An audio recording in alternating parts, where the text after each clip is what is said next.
The Chiefs kind of figured out their offense already. Kareem Hunt is the clear lead back now, and Juju Smith-Schuster, who I didn't even realize was on the team, came in to lead the team in receiving. They pulled him up off the practice squad, dude. Well, they're going to have to sign him because he was doing pretty solid, apparently. It's so annoying. Like, it's so annoying. The Chiefs just find ways to win, and I'm like, shut up. This is old. Get out of here. Go away. I don't want you anymore. And now the headlines are Patrick Mahomes front runner for MVP. I'm like, bro, you have 6 touchdowns. You have 6 interceptions.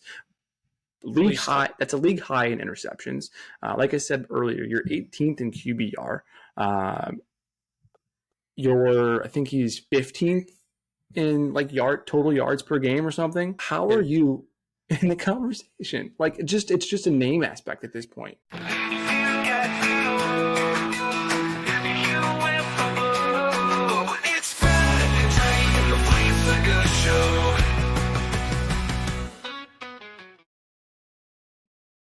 What's going on, everybody? You are tuned in to another episode of the Flea Flicker Show. We're your hosts, Fred and Dre, coming at you live with a new episode, new recap for Week 5. 5 weeks, the NFL season down already. Damn, it's going quick. A lot's happening. A lot of the standings are shaking out. You're starting to see what team they're made of, and really starting to see who can potentially separate themselves, who is a contender, who's a pretender, and who's going home packing, looking for that top pick. But Dre, how's everything going for you?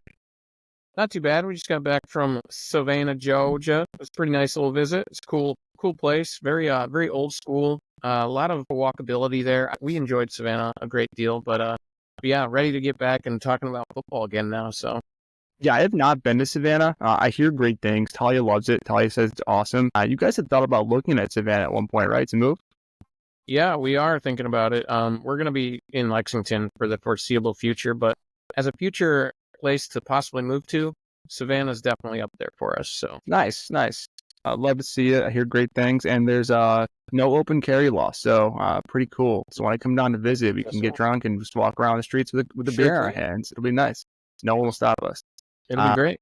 Yeah, it'll be nice. Good time. But yeah, I know we both got things to do, got people to see, got shit to do. So let's get into it. Let's get into this recap here, get into the game. Starting with Thursday Night Football last week, you had a stellar game going on between the Buccaneers and the Falcons. So picture this. The Falcons come out swinging with Kirk Cousins at quarterback. Kirk Cousins, I mean, this guy looked like he just finished a book club meeting, right? So, but then, bam, he's throwing darts all over the field, pulling off a historic performance like it's no big deal. It's like watching the underdog superhero movie nobody saw coming. The crowd's going wild, and you're just sitting there like, did Kirk just become the hero of the day? Is he like the best QB in the league? Like, over 500 passing? Like, this dude was unbelievable this game, man. This was an amazing game. I really have no critiques for either team other than both defenses just prove that they can get beat up. So, yeah, I mean, that's pretty much it. Kirk Cousins definitely looked really good. He threw for over 500 yards and 4 touchdowns. He was a freaking monster out there. And it was a really good game from both sides. The Falcons came roaring back into overtime to win the game. Kirk hit Kaderil Hodge. I don't even know how to say his name, of all people. I think it's Hodge. For the win. Drake London and Darrell Mooney both had big games. Yeah, it was a really good outing for both teams, but unfortunately, Baker Mayfield takes the L. He threw 3 touchdowns in this. He screwed me over by not getting 20 yards in the fourth quarter.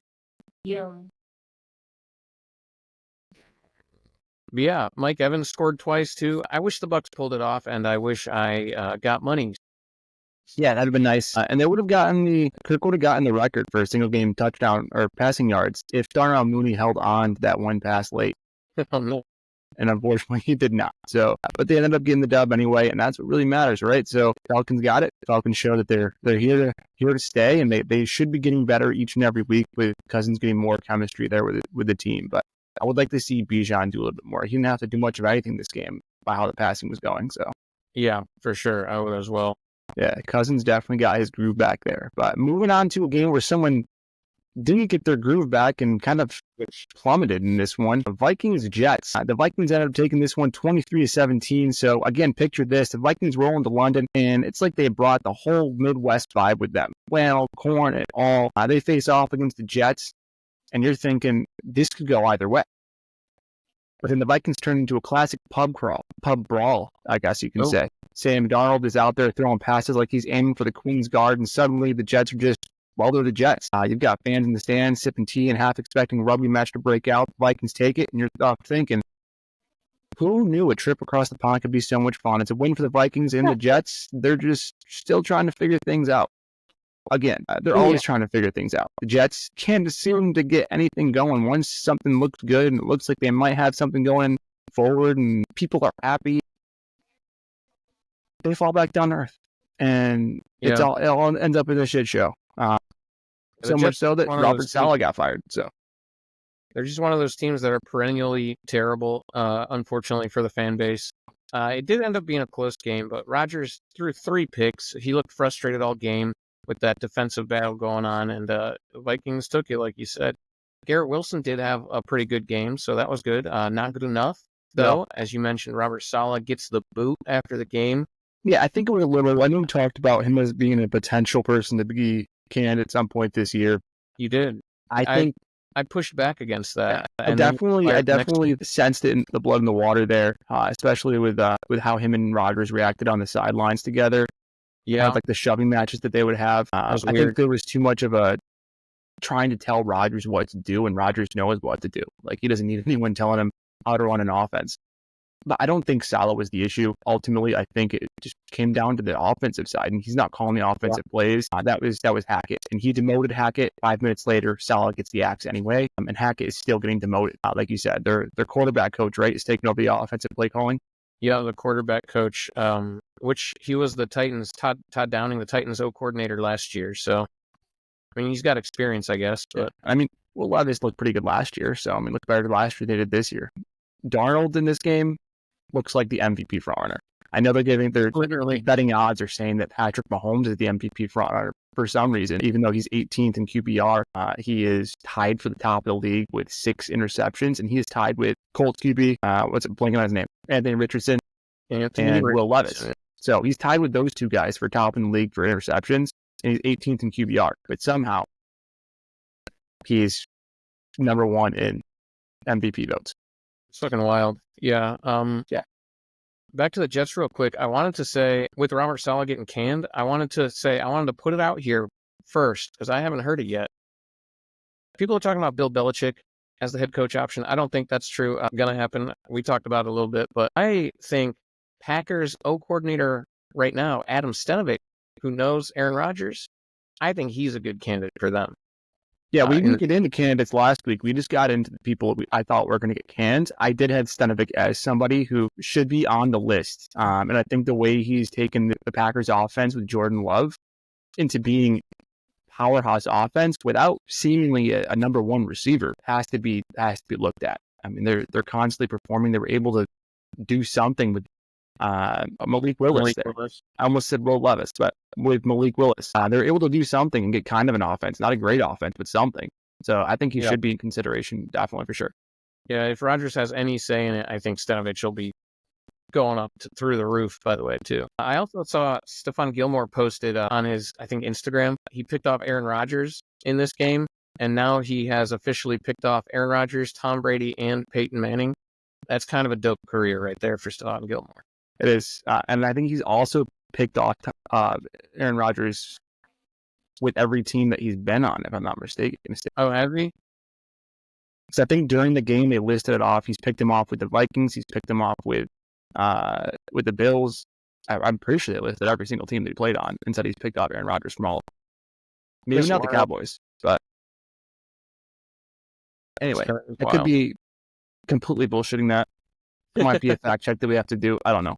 But let's move on. Talked about that one enough. Don't want to beat it up too much. But let's move to Ravens-Bengals. This one was a hell of a freaking shootout, dude. 41-38. The Ravens took it. I thought the Bengals were going to take it, but the Ravens and the Bengals were going head-to-head in a shootout that's hotter than a summer barbecue in this one. It's like watching 2 heavyweight boxers just trading punches out there, except instead of gloves, they're tossing touchdowns like hot potatoes. Lamar Jackson was out there making plays like he's playing Madden on easy mode.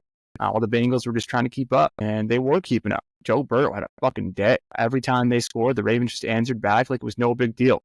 It's a wild, high-scoring affair. People were losing their minds out there. It was a hell of a football game, and yeah, it was a good one. But ultimately came down to a really bad hold that caused a missed field goal opportunity for the Bengals. Did you catch that?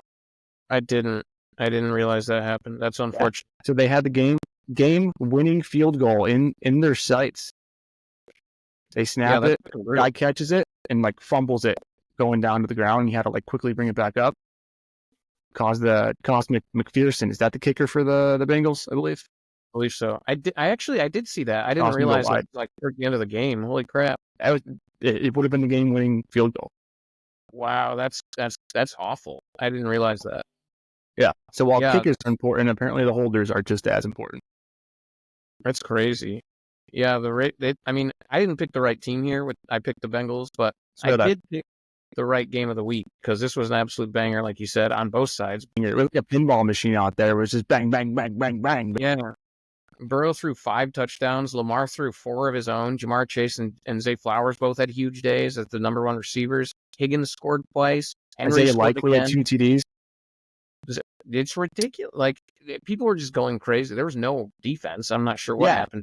And I mean, Ravens. My take going in was that I think the Bengals' approach should be to stop Derrick Henry, and then they can hang in the game, because I wasn't convinced that Lamar Jackson could put on an offensive showcase with his arm.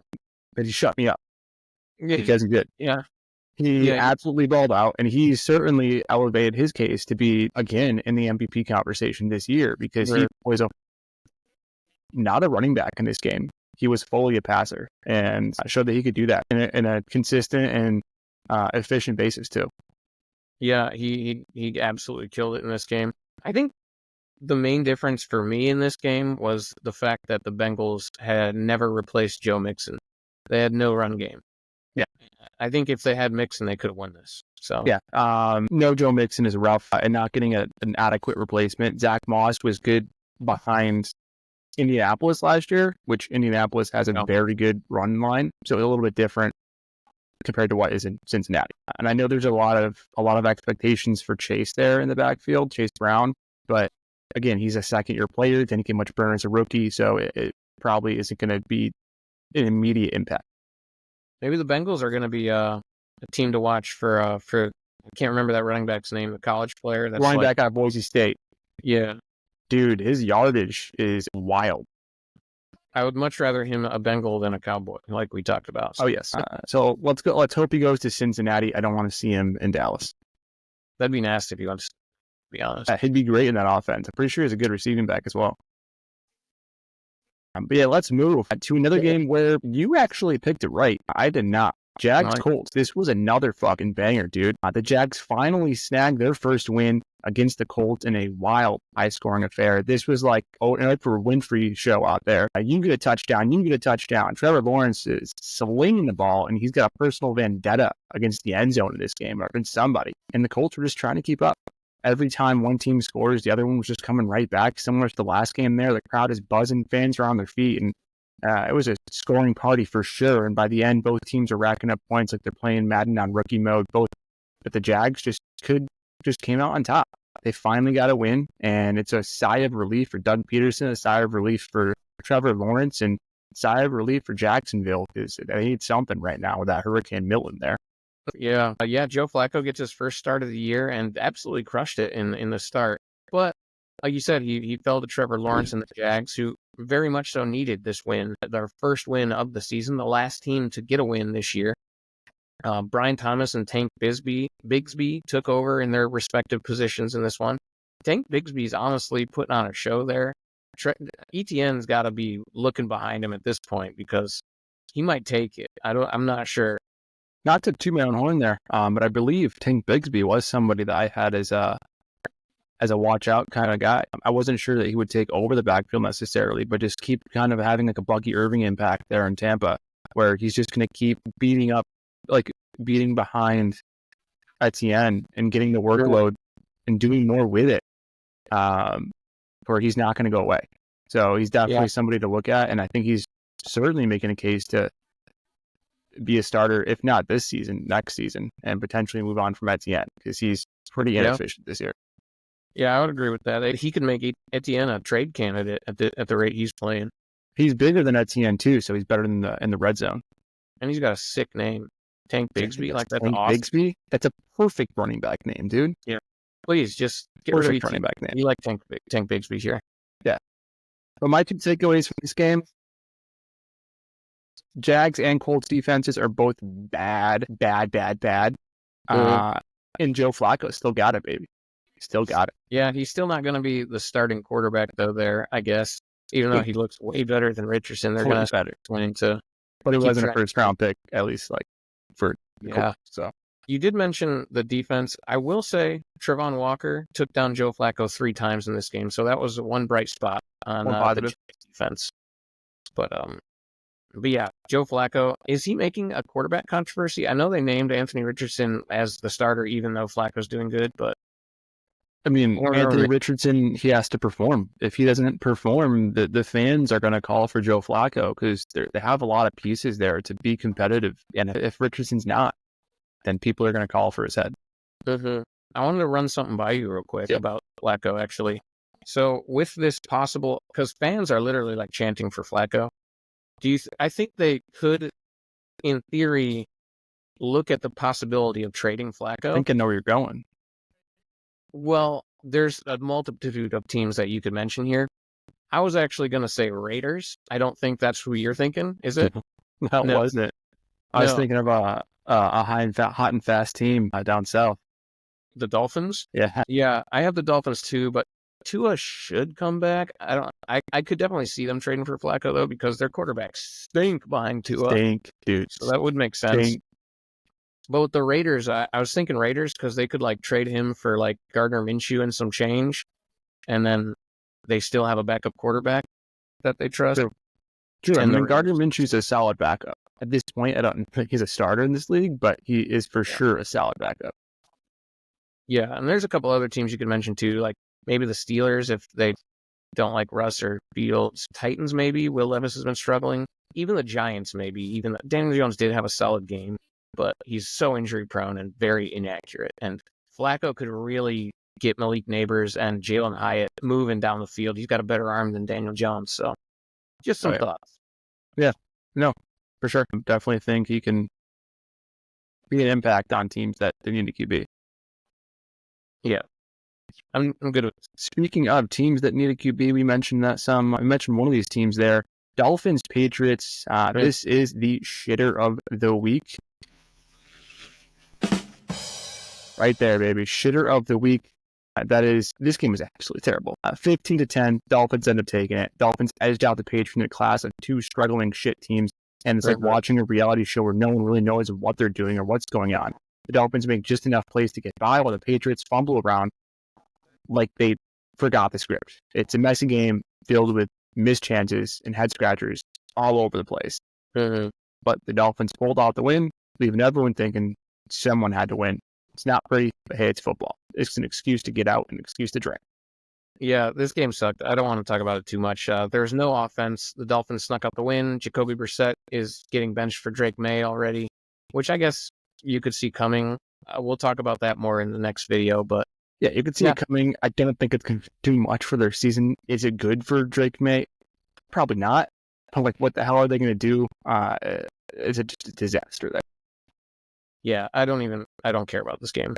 Yeah, let's move. Let's move to another game where we thought it'd be a little bit higher scoring, but it was still really good. 2 teams we both like a lot. The Bills, Texans, 20-23. Very close. Texans end up taking this one. Texans, the Bills. They're going head-to-head, and let me tell you, it was a nail-biter. Nail-biter throughout. I was watching it was like watching a couple heavyweight boxers, just like a couple other games in this week. It was awesome. But in the end, the Texans, they pull off the narrow victory. Talking about a finish so close, you could have measured it with a ruler. It's like they were on the edge of their seats, and just when you thought it was over, bam! Texans take it. Just take it. It was crazy. I would have liked either team to win this, but Texans take it. That's the team that we picked, and it was a really good game. 2 MVP candidates going at it. Didn't saw them coming. I want to talk about Diggs actually too, but yeah, Josh Allen, he did not in fact have a monster game like I thought he was going to, and I think that's why they lost. I still maintain the fact that if Josh Allen doesn't take over a game, the Bills will struggle to win. They were close though here, like you mentioned. Stroud and the Texans struggled to score after the first quarter, but they ultimately got the win with the last second field goal, and they kind of just hope that Joe Mixon can come back soon at this point, I think. Yeah. But yeah, And I think I sent you Julian Edelman. I think I sent you a video of him talking about this game specifically, and the Bills' approach and how offensive coordinators, they have one script in mind. And when that doesn't work immediately, or they're down 10, 17 points in this case, they drastically change what they're doing instead of going with what has worked for them. Right. And for him, he was like, your best player on the field, not named Josh Allen, is James Cook. You can't just abandon James Cook because you're down 17 points. You still have a really good defense. If you hold them to 17, you can take over the game offensively with James Cook. Yeah. You don't have to completely go away from that. Stop panicking and do what helps you succeed. Yeah, I mean, at least he's not throwing as many picks as last year so far. But As many. It's 0. Does he have 0? I didn't know It's that. 0 interceptions so far this year. That's fantastic. They lost to the big teams that they played though, unfortunately. Mhm. So he's gonna have to start throwing more dangerous passes, I think. I don't know. Yeah. I'm nervous. Got to get some guys to get separation. I think eventually Keon Coleman could be that, but he's just struggling a little bit as a rookie right now. Not coming out quite as strong as like Brian Thomas Yeah. or Malik Neighbors, obviously. But those two guys are having two of the best rookie seasons ever in terms of production. I think Malik Neighbors is like 3rd or 2nd, and then Yeah, he missed Brian this Thomas game. is like 9th or something. Yeah. Really good rookie class. But moving on, Panthers Bears. This was not a pretty game. 10-36. So the Bears ended up routing them this game. They routed the Panthers, and I couldn't believe it. You won't believe what just went down on the gridiron. The Bears. Oh man. They just annihilated the Panthers. It was a complete and utter destruction out there on the field. It was like a freight train just hitting a go-kart and just absolutely just obliterating the Panthers' chances. I couldn't imagine if they had Bryce Young out there. Like, this game would have been absolutely terrible. And I can't forget to mention Caleb Williams. I was just left kind of scratching my head and saying, who's that guy? But the kid came out, he puts on a show in his first complete performance of the season. And let me tell you, he was slinging it around like he was born to do it. A touchdown, precision, and just all around magic on the field. So it was a spectacle out there. I don't know if he can keep it up. My only question coming away from this is it is very reminiscent of his playing time in college. Beats up on the bad teams, struggles against the good ones. So I want to just see that change for me to completely change my narrative of what I think Caleb Williams is going to be as a quarterback. Yeah, I mean, he definitely looked like he figured out in this one. We'll see, like you said, if he continues. He looked really good, though. He found DJ Moore early and often in this win. Your guy, Rashawn Johnson, he's worked his way into a big role on this team, a big touchdown. Big red zone role. In this one. So good for him and good for the Bears for finding that. For the Panthers, Dalton struggled. Bryce Young, I think, could be even inching his way back towards the starting role. He played a little in this one and looked decent. And Chuba Hubbard also looked pretty solid as the runner. But, I mean, ultimately, like you said, they got kind of crushed by the Bears here. So. Yeah, Hubbard's been pretty solid lately as a running back, which is kind of shocking, kind of surprising there. They gave so much money to Miles Sanders, and he just can't find the field, whether it be from injury or just lack of performance. But they got the rookie coming back soon, too. Was it Brooks. Jonathan Brooks? Jonathan Brooks, also out of Texas. Texas might be like running back university right now. Yeah, I mean, we just talked about Rashawn Johnson here, and now Rashawn Johnson, Bijan. I mean, as far as recency over the last couple of years, Ohio State's still huge as running back, and so is Alabama. I mean, Texas is putting out some good ones lately. Enough with that game. Let's move on. Broncos, Raiders. Broncos obliterated the Raiders. This was another blowout in the late slate. It was a total beatdown. It didn't start out this way. It started out pretty dry, like we thought it would be, and then it would just went all Broncos. It was like watching a lion take on a bunch of kittens. The offense was electric. The defense, electric wall out there. It was like Donald Trump's wall just hit south of the border. And the Raiders were left scrambling, wondering what the fuck hit them. If you're in Denver, you're celebrating big time. They actually looked like a complete football team, had offense, had defense against the Raiders, but still, Bo Nix, solid game out there. Yeah, it was a good game for them. And the Raiders are going to be cruising for a top draft pick at this point. Yeah, for sure. The Raiders totally imploded in this game. The Broncos and Bo Nix took over and embarrassed them. The Broncos offense, they were okay. I don't know if I would say they were good in this game. The defense was very good though. Pat Surtain got 2 interceptions, including a big pick six. For the Raiders, Brock Bowers had a solid game, and Max Crosby, of course, looked good. But they didn't have much else. Minshew gets benched for Aiden O'Connell, and O'Connell didn't look very good when he was in there either. No, he completed 50% of his passes. He airs it out more. It's better for his receivers in like a fantasy perspective. But and by receivers, since they're going to trade Devontae Adams probably within a week, by receivers, I literally just mean Brock Bowers and Jacoby Myers. Yeah, literally.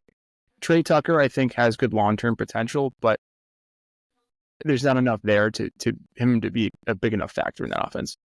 Yeah, we'll see who O'Connell throws it to this week, because he's going to be practicing with the first team all week at least. So maybe that'll help him out, but it's not looking good for the Raiders right now. Not at all. Not at all. Like we said, they're going to be cruising for a top pick, likely a quarterback. But Shea Sanders, baby. Shea Sanders, Quinurs, anybody but what's there. And it's sad to say, but Gardner Minshew, you're not that guy. Not the guy. Not that guy. At least there. You got to go back to Florida. You're a Florida man at heart. He really is. He really is. Let's move on. Cards Niners. This was a very good game. Very good game. Dolphins would be sick, dude. The Dolphins would be filthy, dude. Like, he is a Florida man. He needs to be in Florida, just like Baker. Like, Baker found himself in Florida. When Minshew was in Jacksonville, he was putting up points, baby. He was crushing it. With him in that Miami offense, crush it. It'd be nasty. They'd be Trade for Minshew, dude. Yeah, they probably could, though. Yeah, do it. Do it. Sorry, I cut you off, though. Here in the middle of the next game. Do it. Yeah, Cards Niners.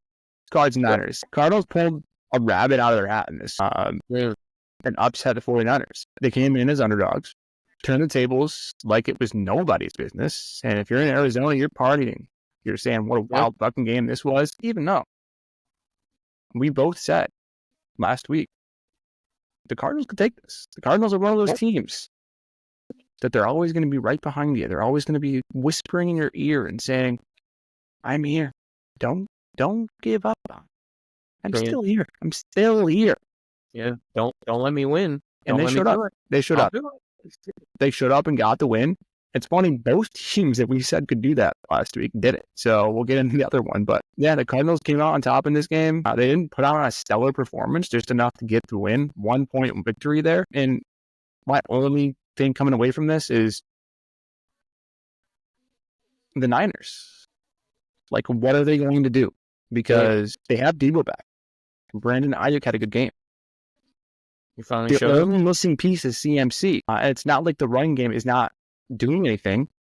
Jordan Mason's second in the league in rushing. So is CMC that big of a difference for them? I mean, obviously he's the best player in football when healthy, but obviously as a difference maker, he just does so much for the offense. I guess because the opposing defenses have to plan for him so much, they can't do as many things. I mean, he scores every single game that he plays. So he's definitely a difference maker.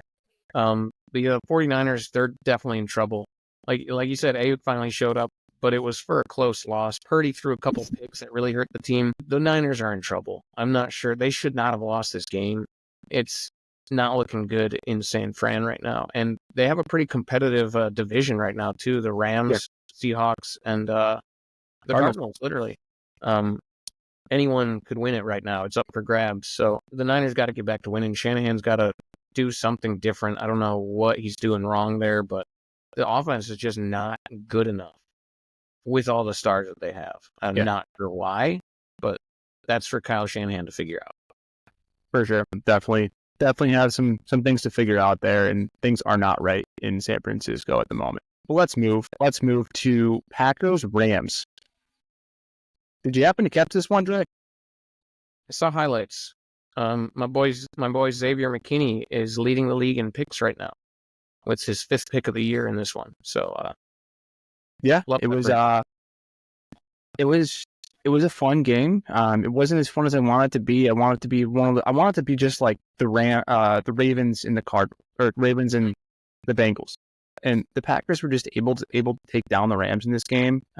Really traditional scoring fashion, 24-19. Nothing stellar there. A little sloppy.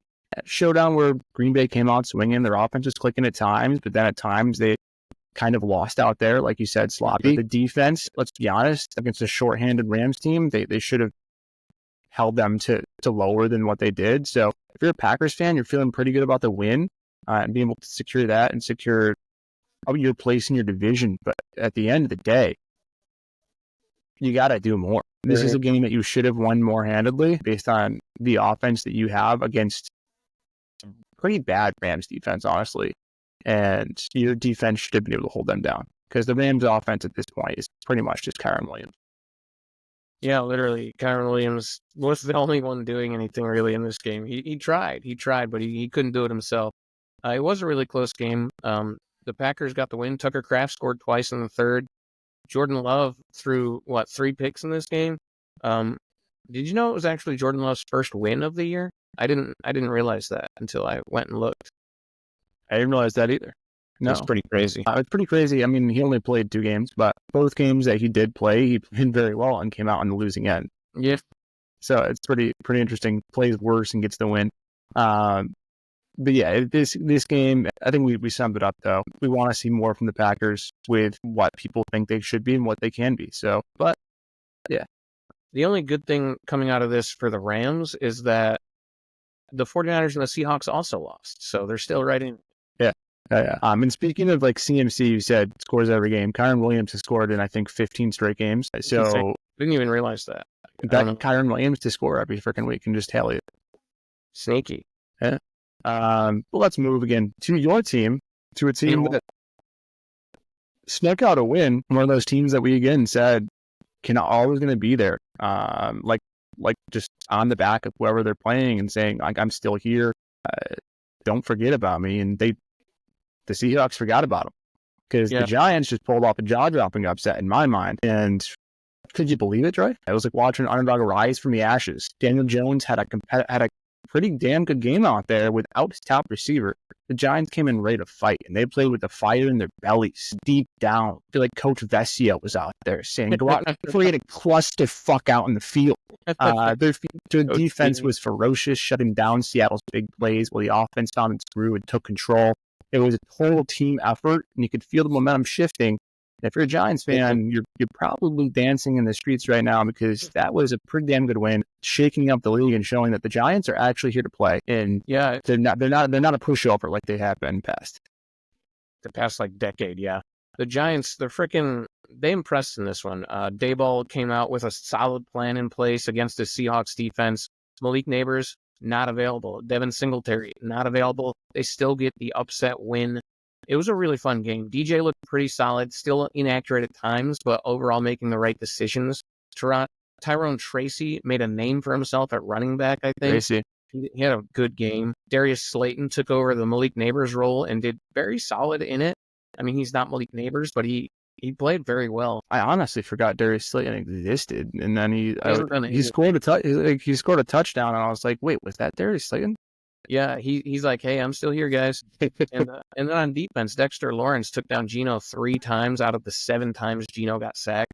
The Giants are really, in my opinion, just a really good quarterback away from being a playoff team. And like I said, Daniel Jones didn't do bad. I just don't think he's a playoff type quarterback at this point. No, and we've talked about the Giants as being like a piece away. And I believe Colin Cowherd recently mentioned on his show how they're kind of reminiscent in his eyes of the Buffalo Bills prior to getting. Yeah, they had Daboll. They had Diggs. You guys have Neighbors. They had a dominant defensive line, which you guys have. You guys lead the league in sacks. So they had Devin Singletary. We have Devin Singletary. You have Devin Singletary. So you go ahead and put an elite quarterback in that backfield. There you go. You Let's got a recipe for success there, and then the next year maybe you go, or with your second round pick, go ahead and take a running back, and you got a damn good offense there. If we can get a quarterback with a cannon, Malik Neighbors is going to be fucking crazy good. Dude, he's already crazy good. I mean, He's already crazy good. I just didn't want to see it happen because my Eagles, I don't want to see. I mean, if I had to compete with one team in the division, I'd be fine with the Giants Eagles rivalry getting back to it instead of the Cowboys. Fuck those guys. Yeah, dude, I saw fans after the game saying, "Yeah, let's just stick with DJ. He's still under contract. Let's do it. Let's roll with him. He's still good." No. Also, trade DJ to Miami. I accept. I'll take that trade. Let's do it. All right. Exciting things for the New York. And as far as the NFC East, before we move on, I just want to say I think that going forward, like moving on in the next 5 years, I think it's going to be, I think the Commanders, Eagles, and Giants are going to compete for the top 3 teams. Cowboys, are they going to fall? Yeah, they're on their way down. Yeah, because, I mean, you're ascending, Commanders are ascending. The Eagles, shockingly, are the 3rd youngest team in the NFL. And it's crazy. The Cowboys are older, and they're going to slide. They're going to slide. Can't wait. Let's move. Speaking of the Cowboys, they had the Sunday night game. So Sunday night, Cowboys-Steelers. I don't even want to talk about this because the Cowboys ended up getting a win here. They pulled off a last-second win against the Steelers, and it was more suspenseful than waiting for your pizza delivery guy on game day and just saying, when the fuck are they going to get here? I want that damn pizza. Just when you thought Cowboys were done, they pulled a rabbit out of their hat. And if this keeps up, might need to start charging for a heart monitor after these games because I usually bet against them, and I did that in this game, and I was like, give me the money. But Steelers lost. Literally a last-second touchdown by Dak Prescott. I'll give it to him for that. He didn't play that great all game. And then got the last-second touchdown to Tolbert there, the second-year player. So good for him there. But I hate the Cowboys. Hope they lose every single damn game. But they got the one here. Yeah, I mean, Fields continued to look semi-decent, but continues to lose when he looks semi-decent. I don't know what that means. And then Dak looked overpaid again, but got the win with the fourth-quarter comeback. So, yeah, I mean, I guess my theory holds up in this one where I'm going to pick against who I think is going to win the Steelers game. So, at least for 1 week, that theory holds. At least for 1 week. At least for 1 week. And let's wrap it up here with the final game of the week. Monday Night Football, Saints-Chiefs, 26-13 here. The Chiefs just beat the Saints, and it looked like New Orleans should have stuck to their gumbo recipe because they sure couldn't handle the Kansas City spice. I mean, watching the game was like seeing a magician pull a rabbit out of a hat, except the rabbit was Patrick Mahomes, and he just kept disappearing into the end zone. And his assistant, again, was the refs. Because the refs are truly on Kansas City's payroll. And it's an absolute disaster. Now I have to see him at baseball games, too. The Yankees are playing Kansas City Royals, and he's up in the box. And I don't want to see that guy's stupid face anymore. Kansas City, go away. Brutal. Go away. I'm glad I switched my pick with LJ on to the Chiefs because they beat the Saints pretty soundly here. Derek Carr got knocked out of the game. He's going to miss a couple weeks, it looks like. The Chiefs kind of figured out their offense already. Kareem Hunt is the clear lead back now. And Juju Smith-Schuster, who I didn't even realize was on the team, came in to lead the team in receiving. They pulled him up off the practice squad, dude. Well, they're going to have to sign him because he was doing pretty solid, apparently. Dude, it's so annoying. Like, it's so annoying. The Chiefs just find ways to win. And I'm like, shut up. This is Earls. Get out of here. Go away. We don't want you anymore. Now the headlines are Patrick Mahomes front runner for MVP. I'm like, bro, you have 6 touchdowns. You have 6 interceptions. Please stop. It's a league high in interceptions. Like I said earlier, you're 18th in QBR, 15th in like total yards per game or something. How are you in the conversation? Like, it's just a name aspect at this point. Is he your most hated quarterback in the league? Yes, he is. I hate this stupid thing that he does after every single damn play. It's him and Dak. Yeah. Hate is a strong word, but I really, really don't like you. For the Saints, though, they've come back down to earth after the first couple games. Now they're the They Saints look that more we like thought what they we were going to thought. be. Yeah, Yeah, they're pretty they bad. got a lot of injuries now too. They're really pushing for Devontae Adams. Are they? I don't know that he would Why would he go there? fix their issues.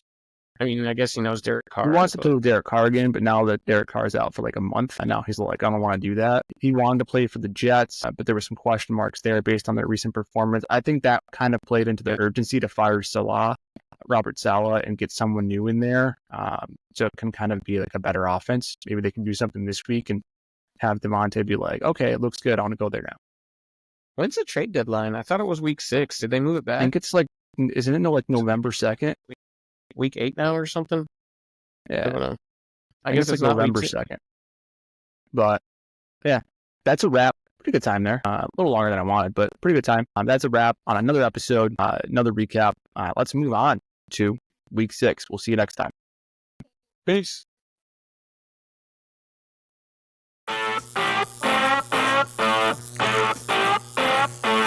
Thank you.